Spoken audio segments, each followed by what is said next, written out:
While many countries have decided to take retaliatory measures, Indonesia has chosen to make diplomacy approach in responding to the high import tariff imposed by President Donald Trump's administration on Indonesian goods.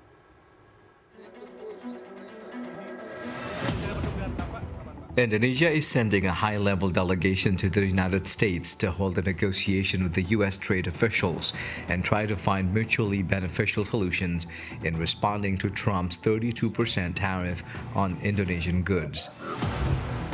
During a gathering with investors in Jakarta on Wednesday, Coordinating Minister for Economic Affairs Erlangga Hartarto disclosed that the government would offer a number of concessions in order to get lower tariff from the U.S.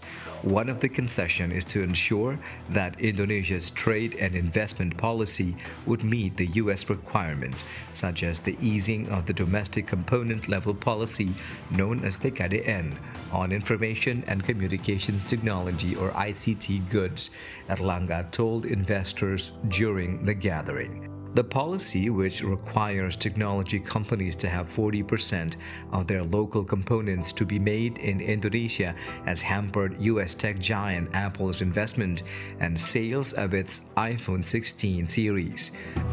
Trump's punishing tariffs have shaken a global trading order that has persisted for decades, raised fears of recession, and driven worldwide stocks sharply downward. All 10 ASEAN member economies are subject to Trump's punitive tariffs, although the rates differ by country. Indonesia will face a 32% duty on its goods entering the U.S. market starting on April the 9th among the ASEAN countries. Cambodia and Laos will be the hardest hit with a tariff as high as 49% and 48%, followed by Vietnam 46%, Myanmar 44%, and Thailand 36%. A number of countries have decided on retaliatory measures against Trump's tariff policy. On Wednesday, China unveiled retaliatory tariffs of 84% on imports of U.S. goods following the 104% tariff imposed by the U.S. Meanwhile, President Prabowo Subianto met Malaysian Prime Minister Anwar Ibrahim in Kuala Lumpur on Sunday to try to coordinate a unified bloc response to the U.S.'s tariff blitz. Malaysia, which is currently taking the helm of ASEAN, recently announced its intention to have all the group's members establish a common position. Erlangga said earlier that Indonesia would not retaliate and would pursue diplomacy approach and work together with other ASEAN countries to ease the punitive tariff through negotiations. Indonesia is ready to hold a negotiation to ensure the high tariff policy will not affect Indonesia's exports to the U.S. In 2024, Indonesia posted a $16.8 billion trade surplus with the U.S., which is the country's third biggest export destination. Indonesia's exports to the U.S., mainly consisting of electronics, apparel, clothing, and footwear to the U.S., reached $26.3 billion in 2024. Erlangga said that the impact of Trump's tariffs on Indonesia would not be as bad as fellow ASEAN member Vietnam, given Hanoi's reliance on the American market. But economic observers predict that the U.S. high tariff will not only affect Indonesia's exports, but also hurt the Indonesian currency. The import tariffs may lead to rising inflation in the U.S., prompting the Federal Reserve to consider raising interest rates. This may cause capital outflows from emerging markets like Indonesia and lead to further fall of rupiah against U.S. dollar.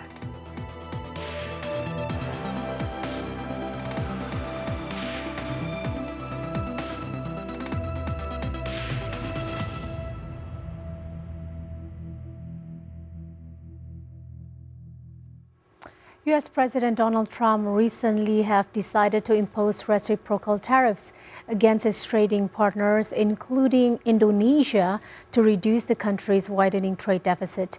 Indonesia has to pay 32% duty on its goods entering the U.S. market starting on April the 9th. And with us today, we have Ahmad Mikail Zaini, the chief economist at Sucor Sekuritas. We will talk about the direct impact of the tariffs on Indonesia. Hello, Pak Ahmad. How are you? How are you? Hi, Pak Hello. Ahmad. Thank you so much for sparing your time to be with us on Economic Outlook today. Now, economists have warned that the so-called reciprocal tariffs imposed by the United States will have a significant negative impact on the global economy. In your opinion, what will happen now in the global trade when the high tariff policy is finally fully enforced? Yeah. What many economists afraid is that the tariff will create a global trade wars, yeah, among two major economic superpower, US and China, for instance. Then it will create the fragmentations of the global supply chains. That's what the economists most afraid of. And then the second one is the recessions in the US. That is the highest negative impact of tariff if the US fall into recession this year. Then that's why it create nervous from many investors, global investors. That's why it create also the volatility in the financial sectors as well. But I think yeah, in the last meetings, Donald Trump said that he will withdraw the overall tariff to only 10%. So it will give a positive impact for the global economy. Exactly. Well, the negotiations are currently still underway between the U.S. and numerous countries out there. However, the U.S. tariff policy has already sent shockwaves through the global financial markets, including here in Indonesia. Why are investors very worried about the impact of Trump's tariff policy on the economy? You mentioned just now that there will be negative impacts, and perhaps some are expecting even the ripple effects of this tariff policy. Care to explain more on that? Yeah, the ripple effects is that on the global bond market side, if you heard the last statement from many bond traders in the US, they see that the China's now dumped the US Treasury. And then that's why after the Trump announced the tariff, the US Treasury yield spiked from 3.8% to 4.4% because China dumped the US Treasury. So it's create a volatility in the global financial sectors. It withdraws so many capital from emerging markets back to the US market. And then this should be response by the Fed, for instance, to calm down the global bond market. Otherwise, this will create huge pressures for the US financial sector, particularly for the US stock market.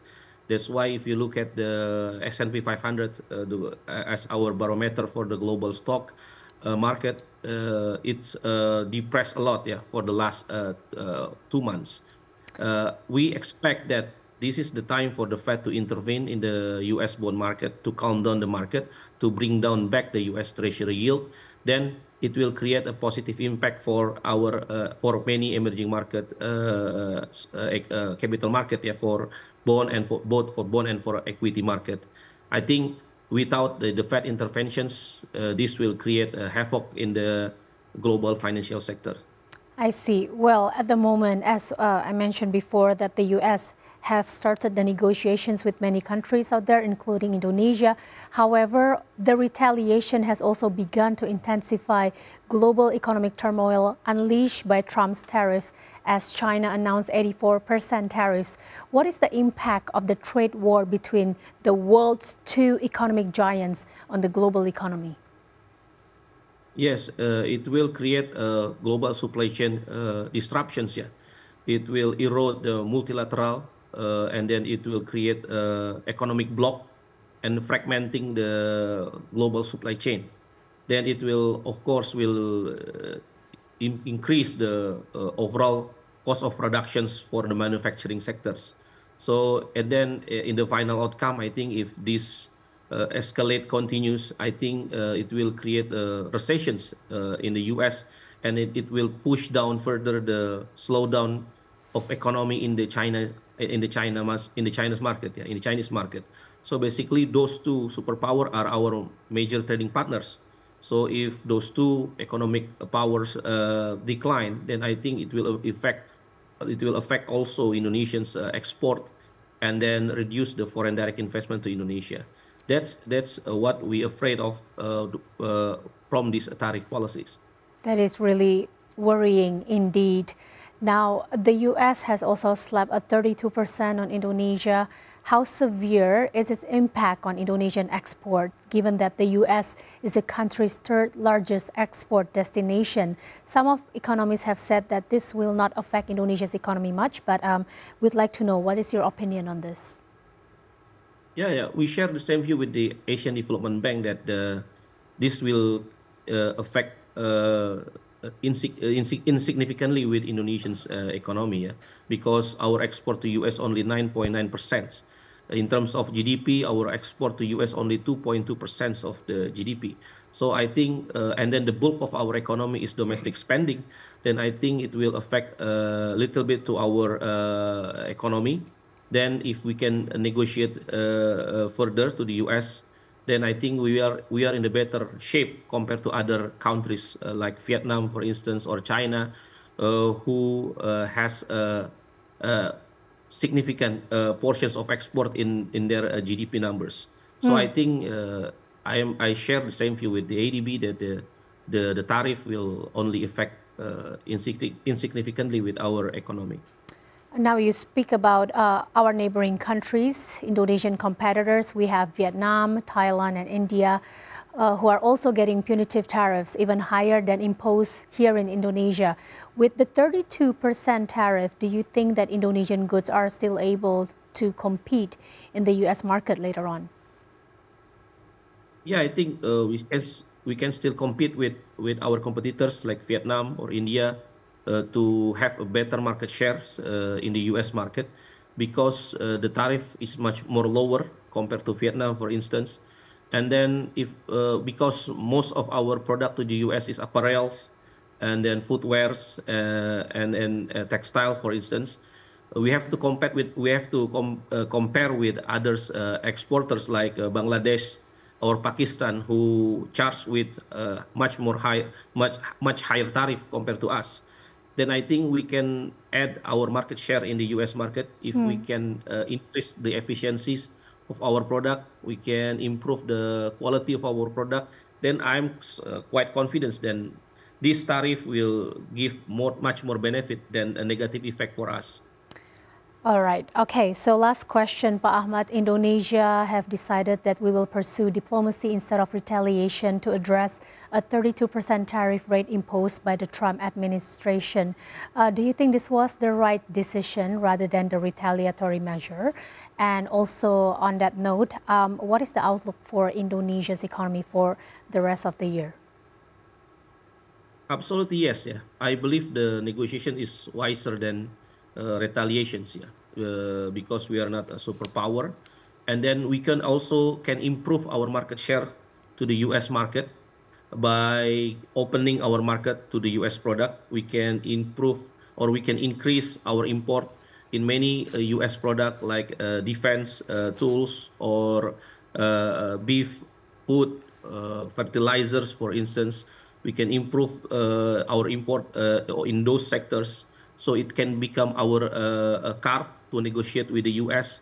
to open more access for our products to export to the United States. And then we can also get a market share from Chinese product, from Vietnamese product, for instance. Then we can also have better access for generalized system of preference. And then we can avoid higher escalations based if we using the negotiations rather than tariff or retaliations to fight against a Trump tariff policy. I think this is a good move from the government, yeah, to avoid a full-scale war with the U.S.